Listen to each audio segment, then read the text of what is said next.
time difference, the Chamber authorized Mr. Duterte to follow the hearing. Thank you, Counsel. Please introduce yourself.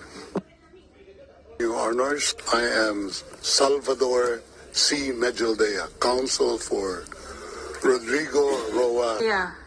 Judge Rain Adelaide Sophie Alapine Gansu, the Vice President of the Court, and Judge Maria del Socorres Flores Liera. I am the presiding judge. I'm speaking French, but you are receiving interpretation of what I'm saying in English. I understand that you are to provide us with your full names, please.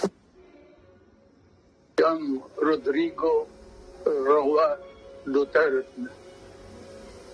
That's my first middle name is Roa. The surname is Duterte.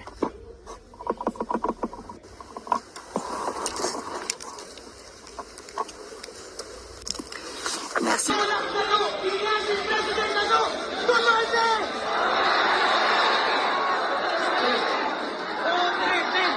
Libo-libo ang nakiisa sa peace rally sa Colosimo bilang pagpapakita ng suporta kay dating Pangulong Rodrigo Duterte na nakakulong sa the Netherlands. May mga nagmarcha rin sa Bukaw Tawi-Tawi para hilingin na mapauwi na sa bansa ang dating Pangulo. May mga nagtipon din sa Isabela City sa Basilan.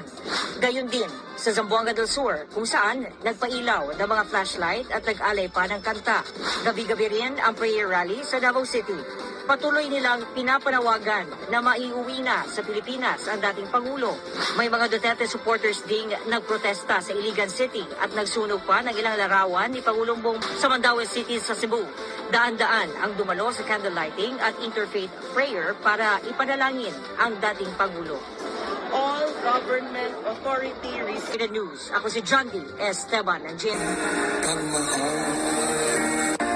Sa panahon